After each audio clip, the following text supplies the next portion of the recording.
Hey guys, welcome to Tony with Newman. Today we're going to do something a little bit different. I'm going to give you some tips, some tricks, some ideas, and I'm going to teach you how to paint like a professional contractor. Me personally, I was a paint contractor for over 10 years. I did my height, I did 10 to 15 homes a week.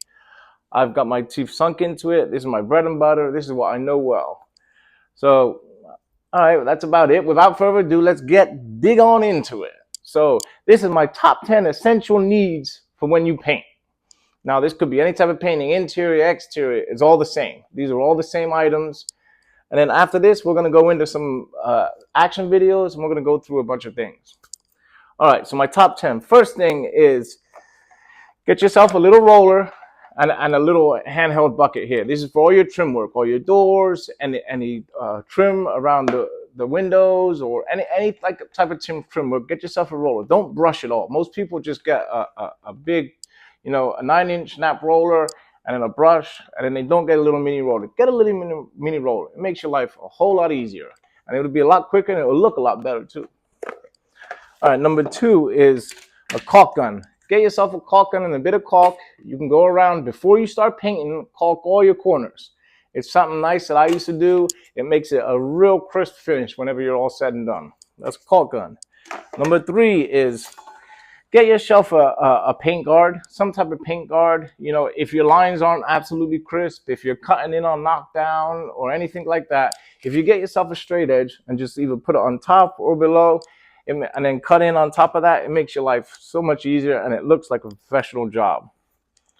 And they have 2 different types here. You've got the metal, you've got the plastic. You could use either one. They both work great. All right, 1 to 3. Number 4 is get yourself some painter's tape, some good painter's tape. You have the green one, which is delicate. You have the blue one, which is the one that everybody has. Put some tape on it. Put some tape anywhere you need. If you can't get a perfect straight edge, use a bit of tape as well. It makes the world of difference.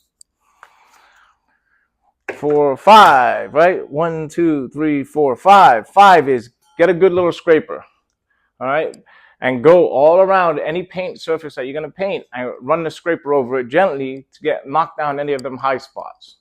That way, it'll be a lot cleaner finish. You won't get any drips. It'll make it that much better. Number 6, use soap. I use Dawn Power Wash. I use this to clean out all my paint supplies, clean out my bucket. I use it to clean out the roller and everything. Use some type of soap, any type of dish soap, or any type of soap, really. It helps the process. It helps it clean a lot better, and it makes your life a whole lot easier. Use soap. Number 7 is get some type of, this is a magnet, the Milwaukee magnet, but get some type of little bucket or some type of tray. And take off your receptacle covers. When you take off your receptacle covers, you could stack them all in a little bucket or a little tray, and then you keep them in one area instead of just leaving them anywhere. Don't cut around them. Take them off. Take them off, put them in there, and then when you're finished, you just walk around with this and then screw them all back up. All right, number 8, I believe we are on. Number 8 is your paint can opener. Get a paint can opener. You got a paint can. You can use a flathead screwdriver. That's what a lot of people use. But I tell you, these things are like $1. It's so much easier to pop open your can with it, and they just make your life a hell of a lot easier. Get that paint can opener. I want to save this one to the end. Number 8. What am I on? 8, 9, something like that. 8, 9. I forget what I'm on. Let's say I'm on 9. 9 is get yourself a little soft pad, so you can knee on it. It saves your knees, makes life a bit easier, or anything soft. This is an actual kneeling pad. I use this thing all the time. Saves my knees, makes life a lot easier. All right, so number 10, I actually got 11 I'm going to do, I guess, unless I miscounted. All right, but anyway, number 10 is get a good extension pole. You could use pretty much any type of stick in your house, the broom handle, the mop handle, whatever. But if you get yourself a good little extension pole, this is the Wooster Sherlock. This guy extends up and down. It just makes my life a lot easier when I'm rolling. You could do nice big long strokes then, and it overall gets a better finish. All right, and number 10, I'm going to show you this one a bit later too. Number 10 is the Wurra screwdriver that has the laser tip. All right, this is the crap foam handle, and it has a laser tip. If you could see it on there, if I get it close enough there, you see that laser tip there? So that laser tip literally digs into the screw when you're putting the outlet covers on and off. So whenever you're taking off outlet covers, this is the only screwdriver I use for that. This thing, you could go without it, but once you take off an outlet cover with this, you'll never use a different tool again. So get yourself a Wera crap foam laser tip screw remover. All right, let's get into it, guys. You want to remove everything off of your walls. Here I'm removing a flag. You want to take any picture frames or anything you don't want to get paint on the walls. Once all that's removed, you grab your brush and you do what's called cutting in, which is basically you go around all your edges, any corners on top of the baseboard, below the crown molding, anywhere where the roller can't reach crisp. Then you grab your roller and you do what's called filling in.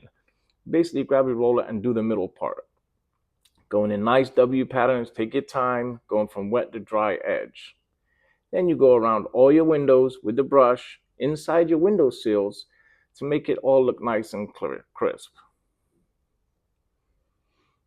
Then we grab our roller and we go through and fill in again, which is basically in nice W patterns, going up and down, big long strokes, while always keeping the roller nice and wet. Occasionally, you're going to get an obstacle like I did just then, which was a smoke alarm. You got to pick up your brush and go around it. Here you see me doing the high area. So I'm 6 foot tall and my pole reaches 16 foot.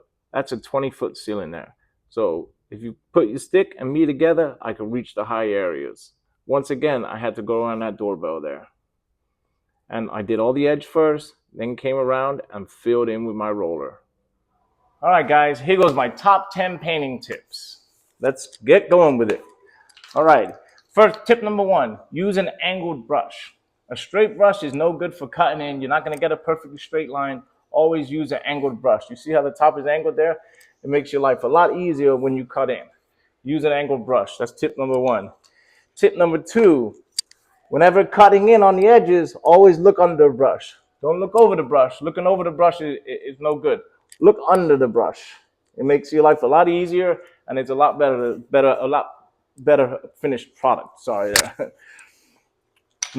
Tip number 3, when using a roller, paint in a W pattern. So big, tall W's. Go forward, and then come back on yourself in big, tall W's. That way, you're not doing a perfectly straight line, and you're going to see that line. If you do W's, you're rolling over yourself, and it's going to create a lot better finish. And also, always paint from wet to dry. Don't paint from dry to wet.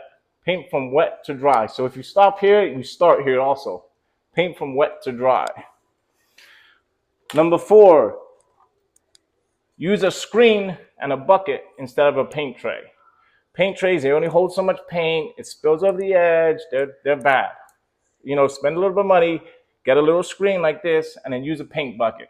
It makes a lot better finish. All right, number 5 is always do your trimming, your edging first, and then come and do your rolling. Don't do your rolling first and then come and do your cutting in. Always do your trim and your cutting in first, and then come fill in with your roller. It creates a lot better finish. It's a lot nicer. And also, always start and stop in a corner.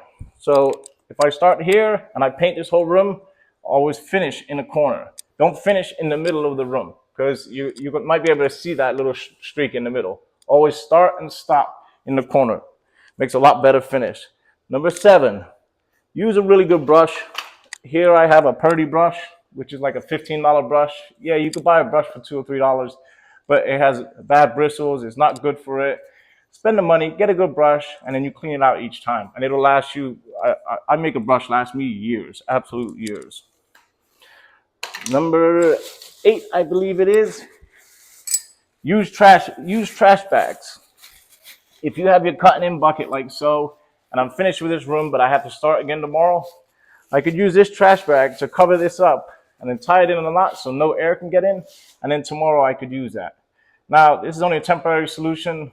It's not gonna work if you store this a month on end. The paint's gonna dry out. But just overnight, use trash bags. Also, in my bucket, I put like a bigger trash bag like this, and I use the grocery store bag for the cutting in one. Number 9 is when you're finished and you clean out your brush, use a wire brush to scrub it. It gets the bristles nice and straight, and it clears out all the paint inside of there. A lot better. Use a wire brush. And finally, number 10, use soap and a 7-in-1 tool to clear out your roller. The longer and better you clear out this roller, the better it is the next time. I like to do the baseboard too. It gives it a nice little finishing touch. So when I do the baseboard, I get my angle brush, I dip it in the paint, scrape off the excess paint on the edge of the can. Now, my main feature is going to be this tip right here. I put this tip right on the edge, and then I just zip it. And that's how you get a nice, clean, straight edge. And then I'll fill in. So I'll do the top, then I'll come over and do the bottom, and just zip it nice and fast. And then I'll come over and fill in. And that's how you cut in baseboard. Once complete, I use my Warrior crap foam to reinstall the receptacle covers. Thanks for watching, guys. Have a good day. Tooling with Newman.